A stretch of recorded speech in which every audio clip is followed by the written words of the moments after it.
Om Shanti. Good morning. आज 11 जुलाई की मुरली सुनते हैं।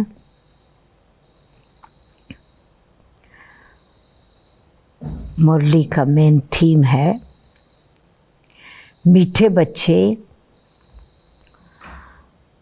सदा एक ही फिक्र में रहो कि हमें अच्छी रीति पढ़कर अपने को राज तिलक देना है।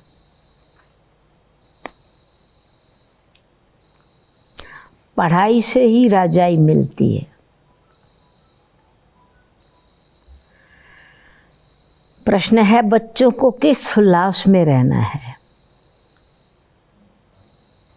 दिल शिकस्त नहीं होना है।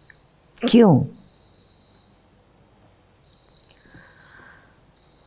उत्तर है सदा यही उल्लास रहे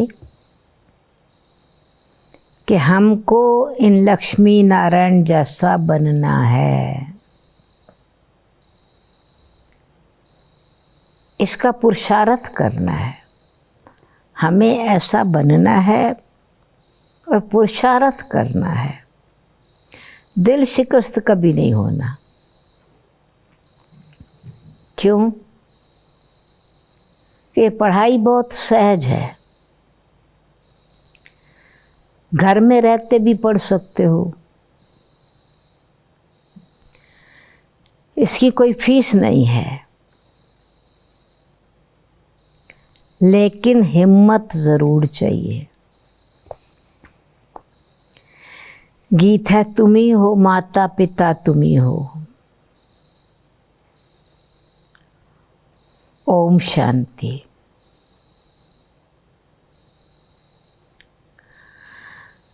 बच्चों ने अपने बाप की महिमा सुनी।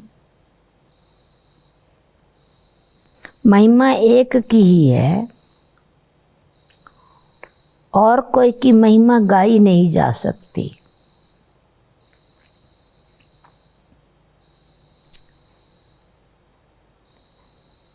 जबकि ब्रह्मा विष्णु शंकर की भी कोई महिमा नहीं है। जो परमात्मा वाली महिमा है वो ब्रह्मा विष्णु शंकर की महिमा भी नहीं है।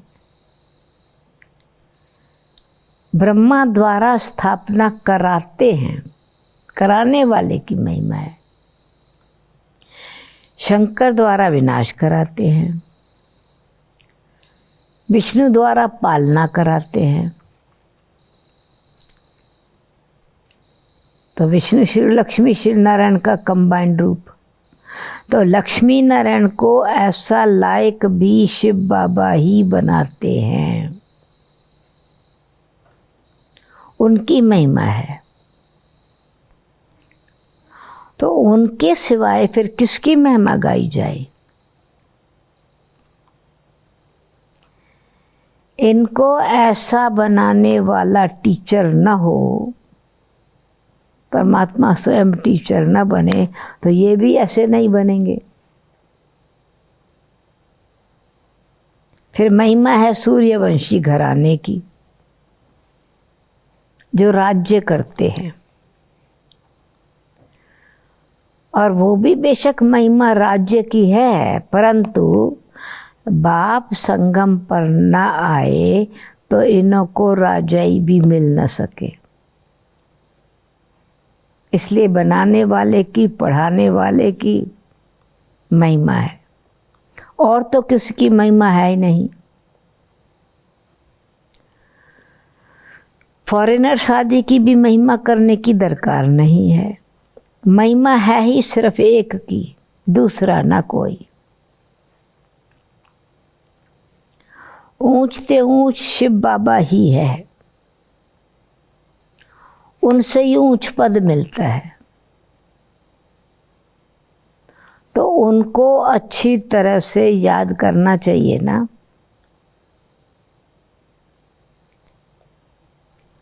अपने को राजा बनाने के लिए आप पे ही पढ़ना है। जैसे बैरिस्ट्री पढ़ते हैं तो अपने को पढ़ाई से बैरिस्टर बनाते हैं ना। तो तुम बच्चे जानते हो शिव बाबा हमको पढ़ाते हैं,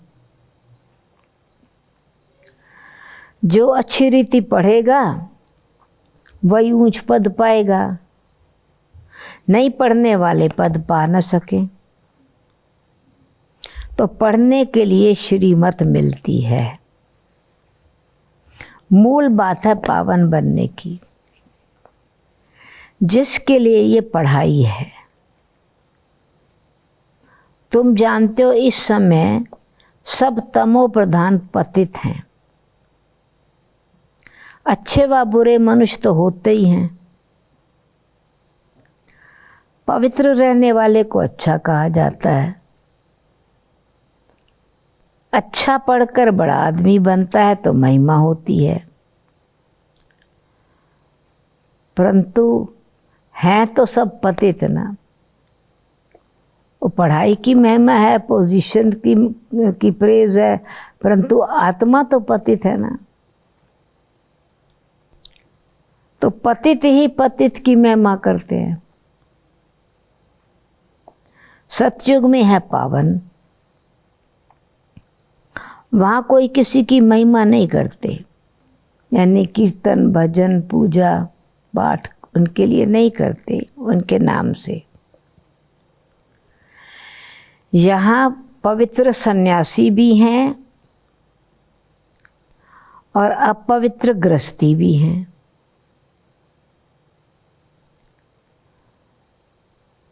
परंतु महिमा किनकी? सन्यासियों को मान दिया जाता है ना, तो पवित्र की महिमा गाई जाती है ना, यानी पवित्रता की महिमा है। पवित्रता महिमा योग बनाती है। तो सतयुग में है ही सब पवित्र। वहाँ तो यथा राजा रानी तथा प्रजा होते हैं, और कोई धर्म नहीं है जिसके लिए पवित्र व अपवित्र कहे। यहाँ तो कोई गृहस्थियों की भी महिमा गाते रहते, और ऐसे भी हैं जो फिर मुसलमानों के भी जाए शिष्य बनते हैं, जिसमें भावना बैठी, फिर वो कोई भी धर्म वाला है, उनके लिए जैसे वही खुदा है, अल्लाह है। परंतु अल्लाह को तो पतित पावन और लिबरेटर गाइड कहा जाता है ना।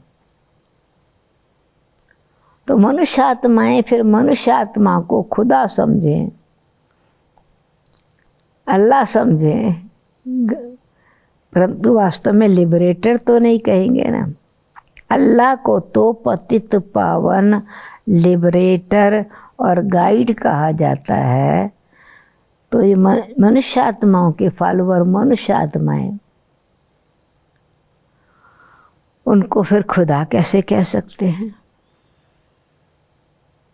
दुनिया में कितना घोर अंधेरा है। अभी तुम बच्चे समझते हो, तो बच्चों को होना रहना चाहिए, यानी एक संकल्प अथवा चिंता रहनी चाहिए, या लक्ष्य रहना चाहिए, कंसर्न होना चाहिए। हमको पढ़कर अपने को राजा बनाना है। जो अच्छी रीति पुरुषार्थ करेंगे वही राज तिलक पाएंगे। बच्चों को उल्लास में रहना चाहिए, उमंग होना चाहिए। हम भी इन जैसा श्री लक्ष्मी नारायण जैसा बने।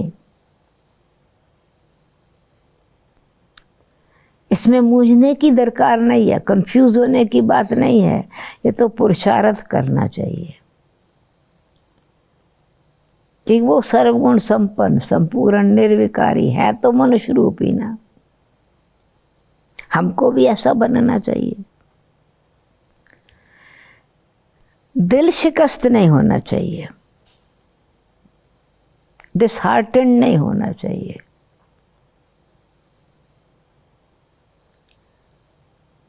ये तो पढ़ाई ऐसी है, लेटे हुए भी सोए हुए भी पढ़ सकते हो। तबीयत ठीक नहीं है तो भी लेटे लेटे बाबा को याद कर सकते हो। विलायत में रहते भी पढ़ सकते हो, घर में रहते भी पढ़ सकते हो। इतनी सहज पढ़ाई है। हम मेहनत करनी है। फिर पढ़ाई सहज है, पर पिछले पाप कर्मों का हिसाब किताब मेहनत करके अपने पापों को काटना है और दूसरे धर्म वालों को भी समझाना है कि परमपिता तो सबका एक ही है ना। दूसरे धर्म वालों को भी तुम समझा सकते हो। कोई को भी ये बताना है, पहली बात उनको ये बतानी है, तुम आत्मा हो, तुम आत्मा हो, शरीर नहीं। आत्मा का स्वधर्म एक ही है। हम सब आत्मा, एक पिता परमात्मा की संतान है। God is one. हम सब उनके बच्चे हैं। आत्मा का स्वधर्म एक ही है, उसमें कुछ फर्क नहीं पड़ सकता। इस शरीर से अनेक धर्म होते हैं। फिर अनेक यहाँ धर्म शरीर भाव में हम आते हैं। फिर क्राइस्ट के नाम से क्रिश्चियनिटी, बुद्ध के नाम से बुद्धिज़्म, मोहम्मद के नाम से, अब्राहम के नाम से इस्लाम, मोहम्मद के नाम से मुस्लिम धर्म। ये पीछे फिर जो जिस नाम से शरीरधारी व्यक्ति को धर्म पिता माना, धर्म पिता के नाम से फिर धर्म स्थापन हो गया। शरीर से हैं अनेक धर्म, आत्मा का धर्म सबका एक ही है, क्योंकि हम एक पिता परमात्मा की संतान हैं। क्यों कि सब एक बाप के बच्चे हैं। जो रचता का धर्म है वो रचना का है, जो बाप का धर्म है सो बच्चे का है। तो आत्माओं को बाबा ने एडॉप्ट किया है और ब्रह्मा मुख से आकर के पहचान दिया, तुम मेरे बच्चे हो, तुम आत्माएं हो। इसलिए ब्रह्मा मुख वंशावली गाए जाते हैं। कोई को भी समझा सकते हो आत्मा का बाप कौन है। फॉर्म जो तुम भराते हो उसमें बड़ा अर्थ है, मीनिंग है उसका, उसके लिए कोई पर्पस है उसका। माए फॉर्म भरवाते हैं ताकि उनका विचार चले, आत्मा का पिता कौन है, आत्मा का धर्म क्या है। बाप तो ज़रूर है ना, जिसको सब याद करते हैं। आत्मा अपने बाप को याद करती है। आजकल तो भारत में कोई को भी फादर कह देते, मेयर को भी फादर कहेंगे, परंतु आत्मा का बाप कौन है उसे जानते नहीं। गाते भी हैं, तुम मात पिता हम बालक तेरे, परंतु वो कौन है और कैसे है कुछ पता नहीं। ये भारत में ही तुम मात पिता कह करके बुलाते हैं। क्यों कि यहाँ ही भारत में ही भगवान आकर, बाप आकर मुख वंशावली रचते हैं। ब्रह्मा मुख वंशावली, तो ब्रह्मा माँ हो गई ना। इस हिसाब से भारत को ही मदर कंट्री कहा जाता है, क्योंकि यहाँ ही शिव बाबा माता पिता के रूप में पार्ट बजाते हैं। जब शिव बाबा ब्रह्मा तन में बैठे हैं तो हमारा संबंध माता पिता के साथ है। यहाँ ही भगवान को माता पिता के रूप में याद करते हैं। विदेशों में सिर्फ गॉड फादर कह के बुलाते हैं, परंतु माता भी चाहिए ना, जिससे मनुष्यों को, बच्चों को अडॉप्ट करें। पुरुष भी स्त्री को अडॉप्ट करते, फिर उनसे बच्चे रचते, रचना रची जाती है। यहाँ भी इसमें परमपिता परमात्मा बाप प्रवेश करके ब्रह्मा द्वारा एडॉप्ट करते हैं। वो बाबा के बच्चे, इसे कहेंगे बच्चे पैदा होते हैं, इसलिए उनको माता पिता कहा जाता है। वो है आत्माओं का बाप। फिर यहाँ कर उत्पत्ति करते हैं, हमको नया जन्म देके, नया जीवन देके। यहाँ तुम बच्चे बनते हो तो फादर और मदर कहा जाता है। ये साकार लोक में ही फादर मदर कहेंगे। जहाँ हम आत्माएं रहती हैं वो तो स्वीट होम है, जहाँ सब आत्माओं के पिता रहते हैं, सब आत्माएं भी रहती हैं। वहाँ भी बाप के बगैर कोई ले जा ना सके। ले जाने वाला गाइड, लिबरेटर लिबरेट करके ले जाते। कोई भी मिले तो बोलो तुम स्वीट होम जाना चाहते हो, घर वापस जाना चाहते हो, परम धाम जाना चाहते हो, तो फिर पावन ज़रूर बनना पड़े। तो पावन धाम है, जाना है पावन धाम में तो पावन ज़रूर बनना पड़े। अभी तुम पतित हो, ये है ही आयरन एजिड तमो प्रधान दुनिया। अभी तुमको जाना है वापस घर। आयरन एजिड आत्माएं तो वापस घर जा नहीं सकती। आत्माएं स्वीट होम में पवित्र ही रहती हैं। तो बाप समझाते हैं, बाप की याद से ही विकर्म विनाश होंगे। कोई भी देहधारी को याद न करो। बाप को जितना याद करेंगे उतना पावन बनेंगे, फिर ऊंच पद पाएंगे नंबरवार। लक्ष्मी नारायण के चित्र पर भी कोई को भी समझाना सहज है। परमात्मा पर समझाया, फिर श्री लक्ष्मी नारायण के चित्र पर कि भारत में इनका राज्य था। ये जब राज करते थे तो विश्व में शांति थी। विश्व में शांति बाप ही आकर स्थापन करते हैं और कोई की भी ताकत नहीं सारे विश्व में शांति स्थापन करना। अभी हमको बाप राजयोग सिखला रहे हैं। अभी बाप हमको राजयोग सिखला रहे हैं। नई दुनिया के लिए राजाओं का राजा कैसे बन सकते हैं वो बतलाते हैं। बाप ही नॉलेजफुल है, परंतु उनमें कौन सी नॉलेज है ये कोई भी नहीं जानते। सृष्टि के आदि मध्यांत की हिस्ट्री बेहद का बाप ही सुनाते हैं।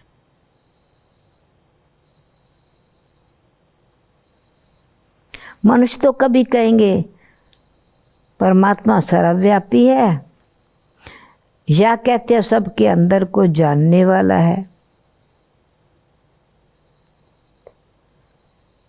तो फिर अपने को तो परमात्मा नहीं कह सकते ना।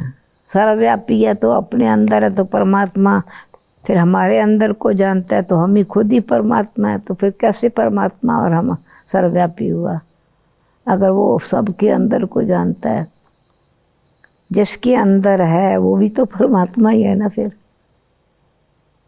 इस कॉन्सेप्ट में परमात्मा के बारे में भी कंफ्यूजन है।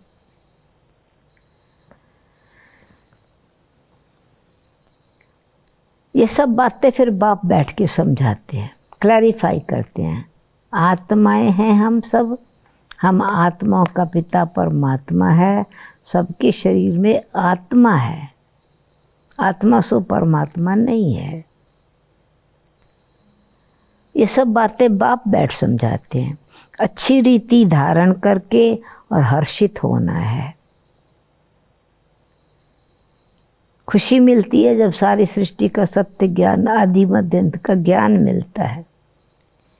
इन लक्ष्मी नारायण का चित्र सदैव हर्षित मुख वाला ही बनाते हैं। स्कूल में उच्च दर्जा पढ़ने वाले कितना हर्षित होंगे, दूसरे भी समझेंगे ये बहुत बड़ा इम्तिहान पास करते हैं, ये तो बहुत ऊंची पढ़ाई है।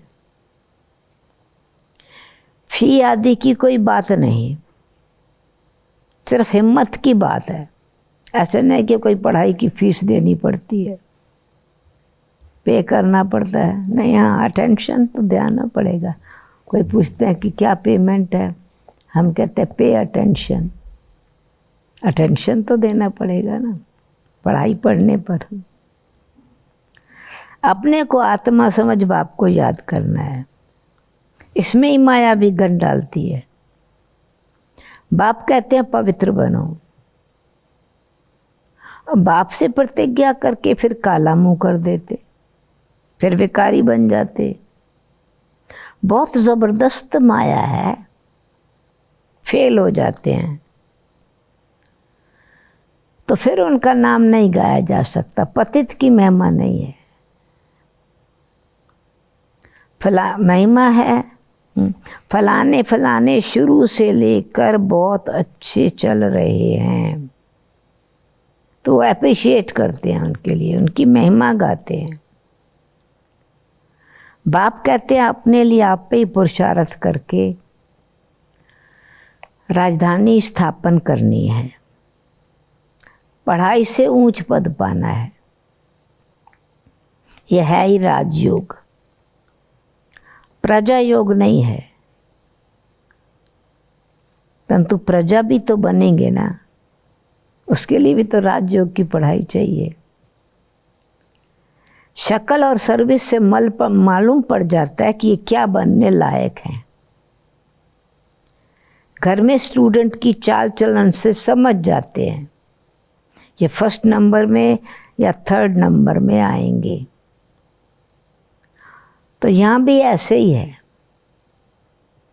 जब पिछाड़ी में इम्तिहान पूरा होगा तब तुमको सब साक्षात्कार होंगे, यानी प्रैक्टिकल क्लियर विजन होगा। अपना आपको का भी रिजल्ट निकलेगा, दूसरे का भी रिजल्ट में बिल्कुल क्लियर पता चलेगा। साक्षात्कार होने में कोई देरी नहीं लगती है। फिर लज्जा आएगी, हम ना पास हो गए, फेल हो गए, तो फेल होने वाले को प्यार कौन करेंगे। पहली बात है तो अपने लिए ही प्यार नहीं रहता। तो मनुष्य बाइस्कोप को देखने में खुशी का अनुभव करते हैं, सिनेमा देखने जाते हैं, खुश होते हैं। परंतु बाप कहते हैं नंबर 1 गंदा बनाने वाला है बाइस्कोप अथवा सिनेमा। उसमें जाने से बहुत करके फेल हो गिर पड़ेंगे। यानी वो विकारी सीन देखा, उसी प्रकार की इंस्पिरेशन मिली, उसी प्रकार का वातावरण मिला, तो अपने संकल्प भी ऐसे ही चलेंगे ना। फिर सीन भी बार बार याद आते रहेंगे। वो कोई कोई फीमेल भी ऐसी हैं जो बाइस्कोप में जाने बगैर नींद ना आए। तो ऐसे जो सिनेमा के इंटरेस्ट में पिक्चर्स देखने के शौक वाले इस प्रकार का फिल्म देखेंगे, सिनेमा देखेंगे, तो बाइस्कोप देखने वाले अपवित्र बनने का पुरुषार्थ जरूर करेंगे। तुम समझते हो ये सब दुख के लिए है। ऐसे नहीं कि सिनेमा देख के खुश हुए, एंड रिजल्ट दुख है। और अगर खुशी है तो विनाशी खुशी है, टेम्पररी खुशी है।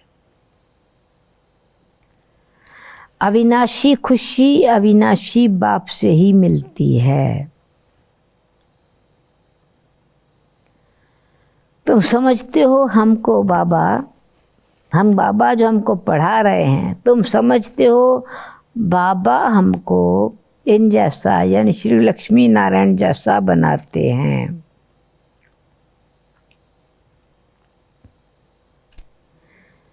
पहले आगे तो 21 जन्मों के लिए लिखते थे, 21 जन्मों की बादशाही अथवा कमाई। अभी बाबा लिखते हैं 50-60 जन्म, क्योंकि द्वापर में भी पहले तो बहुत धनवान सुखी रहते हैं ना, तो पढ़ाई की कमाई बहुत समय चलती है, क्योंकि सतयुग त्रेता में तो बिल्कुल संपूर्ण सुख है। द्वापर में भी वो जितना सतयुग के सुख का परसेंटेज अगर ज़्यादा है तो द्वापर में भी तो उतने सुखी होंगे ना। 50-60 जन्म, क्योंकि द्वापर में भी पहले बहुत धनवान और सुखी रहते हो ना। बल पतित तो बन जाते, पतित बनते हो तो भी धन बहुत रहता है, धन का सुख है। ये तो बिल्कुल अभी तमो प्रधान बनते हैं तब दुख शुरू होता है। इसलिए 84 जन्मों में से 50-60 बर्थ एवरेज सुखी रहते हैं। पहले तो सुखी रहते हो ना, जब बहुत दुखी होते हैं तब बाप आते हैं और महाअजामिल जैसे पापियों का भी उद्धार करते हैं, अति पतित आत्माओं को भी पावन बनाते हैं। बाप कहते हैं मैं सबको ले जाऊंगा मुक्ति धाम। सब आत्माओं को तो परम धाम जाना है। फिर सतयुग की राजधानी अथवा राजाई तुमको देता हूं, तो सबका कल्याण होता है ना। मुक्ति धाम वाली आत्माएं मुक्ति धाम जाएंगी, सबको अपने ठिकाने पर पहुंचा देते हैं शांति में, या फिर सतयुग वाली आत्मा को सुखधाम में, तो सबको अपने ठिकाने पर पहुंचा देते हैं शांति में व सुख में। सतयुग में सबको सुख रहता है।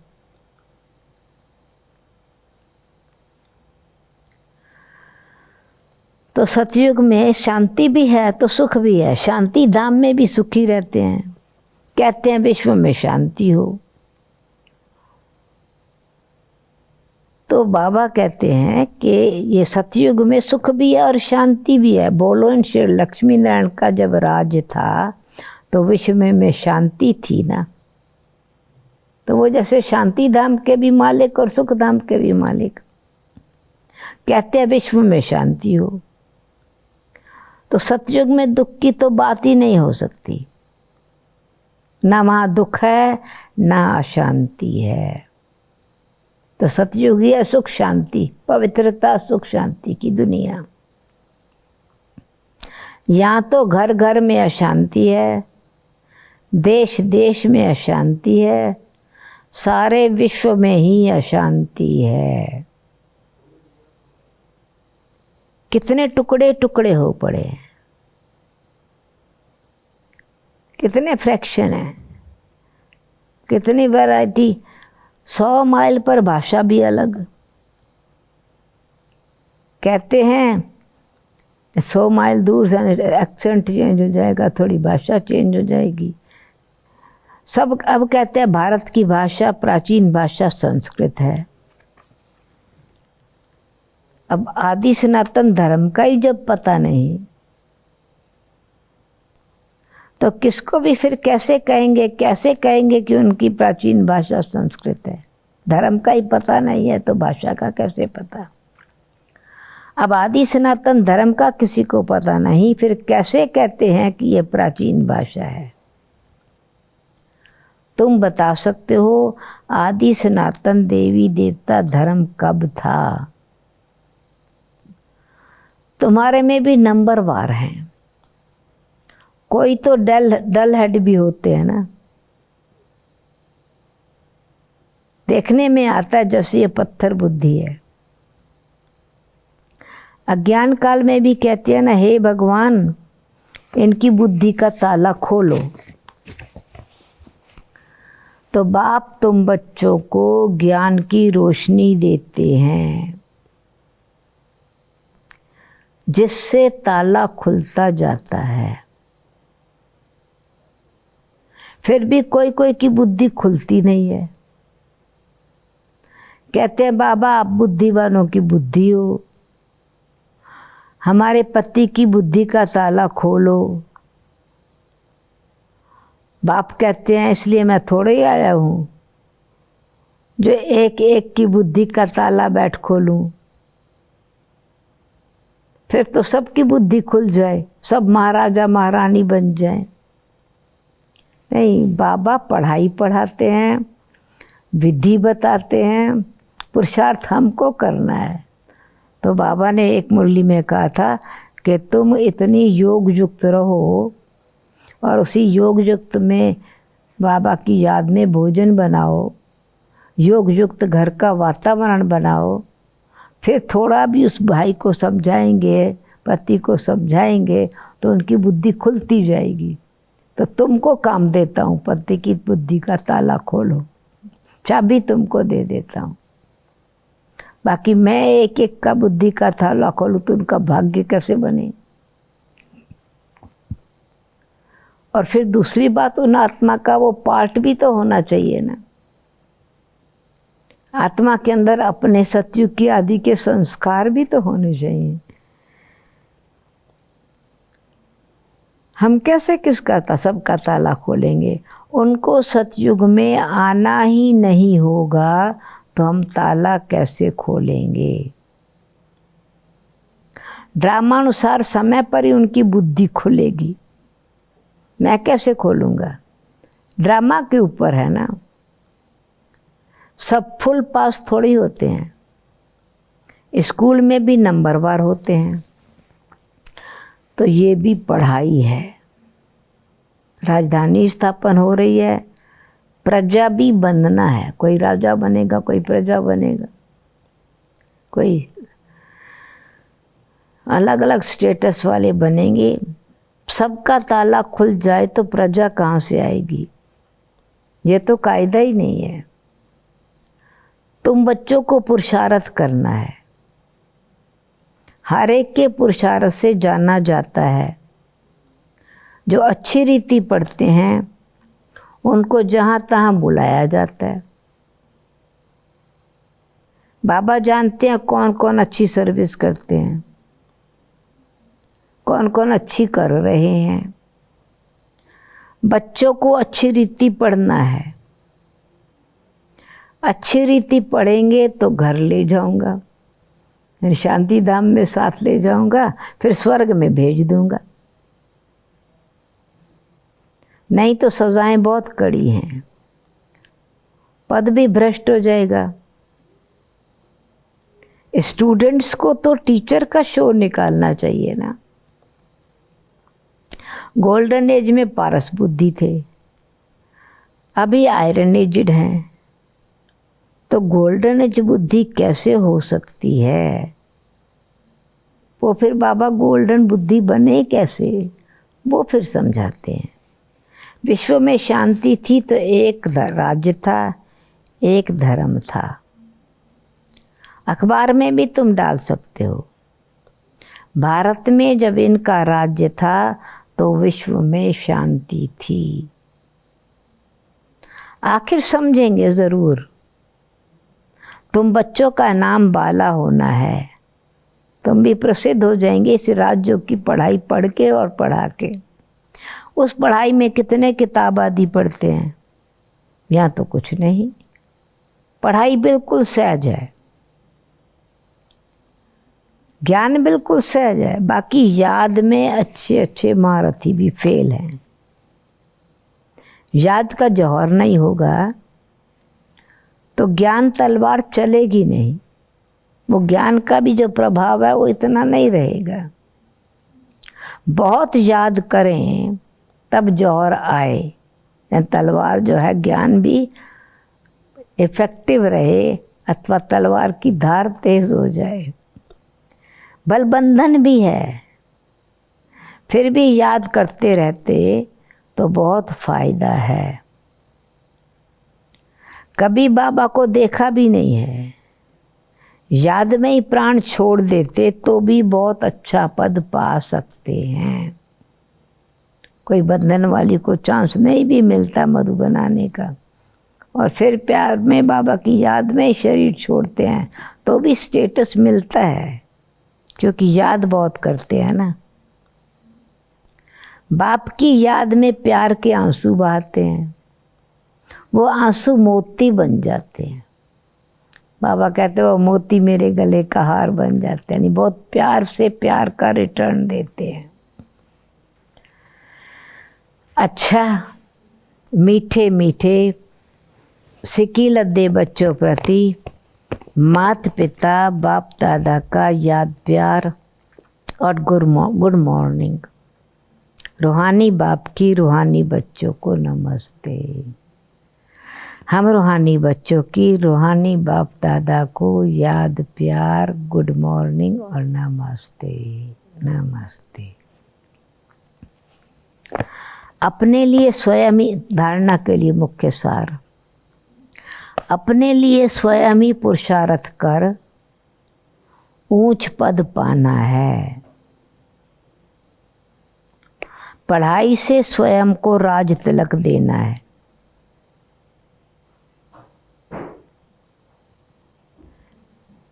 ज्ञान को अच्छी रीति धारण कर सदा हर्षित रहना है। सेकंड पॉइंट है, ज्ञान तलवार में याद का जौहर भरना है। याद से ही बंधन काटने हैं। कभी भी गंदे बाइस्कोप देख अपने संकल्पों को अपवित्र नहीं बनाना है।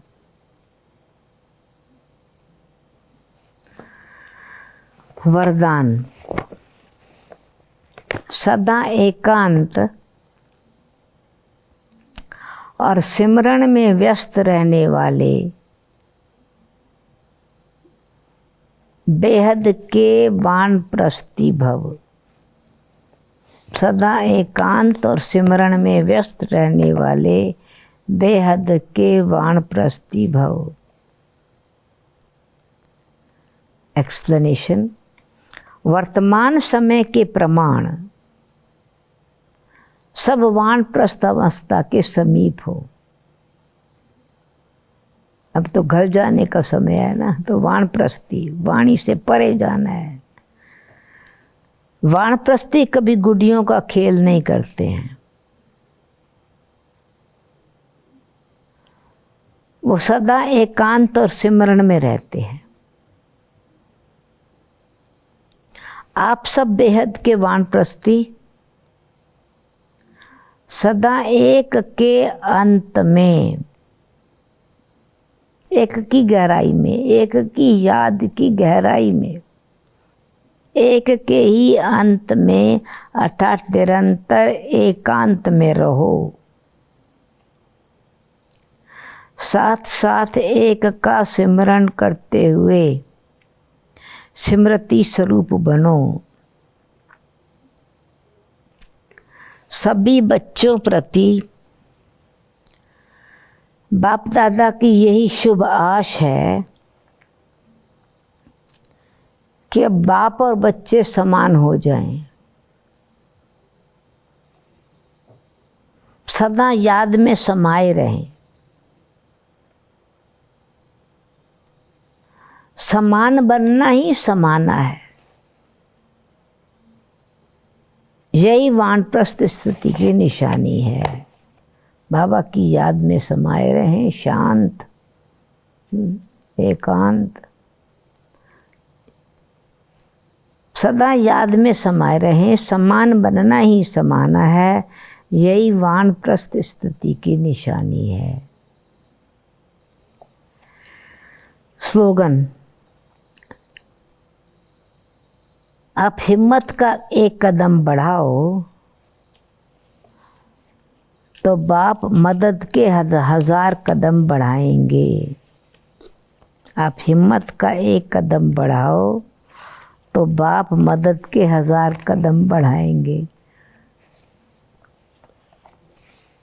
ओम शांति।